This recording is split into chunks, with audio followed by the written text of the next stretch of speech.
Thanks for joining me on my channel, Classable ESL. I'm Haley. So you clicked on this video because you want to know more about how to plan a lesson for an IELTS student. Today I'll be talking about some methods for preparing one-to-one private tutoring IELTS materials. Teaching a whole class for IELTS prep is a little bit different, so we'll focus just on one-to-one today. So the first thing you want to do when you're preparing an IELTS class is to consider your student and their goals and their level. If it's the first time you're meeting the student, you need to ask them 3 questions. You need to find out when they're taking the test. That's really important to let you know how many lessons you should be planning and how long they have to reach their ideal level. And that's the second question. You want to ask them which band score they're trying to get. And the last question that you need to ask them is how they are currently performing on practice tests. This can let you know how many steps you need to bring them up in order to get them where they want to be. The second thing I would suggest doing is selecting some vocabulary that might be slightly above your student's level. You can present this vocabulary in an interesting way and give the student a list of those words. And then during that lesson, you should challenge the student to incorporate a few of those words into their responses. It can also be useful to suggest a few connecting words and introductory phrases and clauses to help the student to really build on their writing and speaking ability. IELTS examiners are going to be looking for connecting words, so it's nice to give the student some tips that are going to be really helpful for them. And for all of the materials that you present, I would recommend putting them in a Google Doc. That way your student can keep a running record of what they've been doing in class, and that can help them when they're reviewing on their own. My third piece of advice is that you should provide some speaking and writing prompts, preferably with 1 or 2 days notice before the lesson so the student can prepare outside of class. That will save as much of your precious in-class time as possible.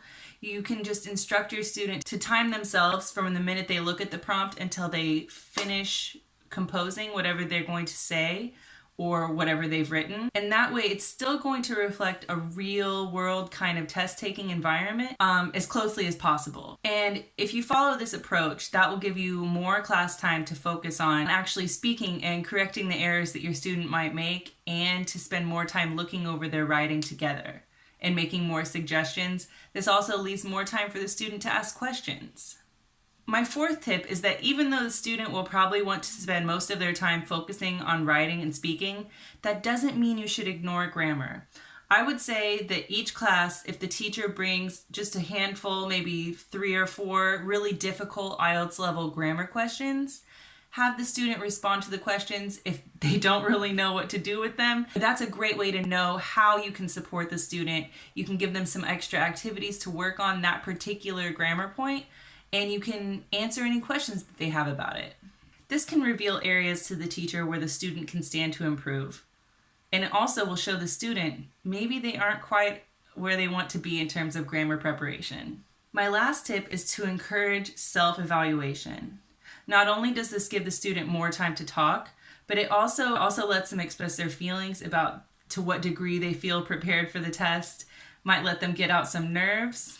It can also let the teacher know something about their own performance. What more can you be doing to help the student? Does the student feel like they're making the kind of progress they want to be making? If they're not, maybe you need to ramp up the outside of class homework, or you need to take a different approach in the classroom. If you feel like your student is having some test anxiety or doesn't respond well to critique, I would say that you should keep your detailed critique for outside of class. I would write all of your comments and send those to your student after class so that they have time to kind of digest what you've written and to think about what you said, and they won't have maybe as strong of an emotional response if you do have some heavy critique to give. And then they have time to think about it on their own. If they have questions or some concerns, they can bring that to you the next class, or you can do that through email, which might be kind of a less stressful way to deal with critique.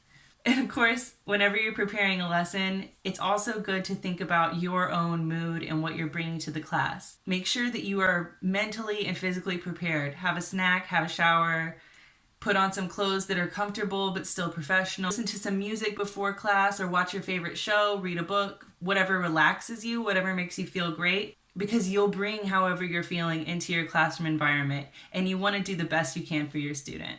Do you have any other advice for teaching IELTS lessons? Let me know down in the comments. I would love to hear about how you prepare for your IELTS lessons. Make every class your best class. Thanks for watching. Bye!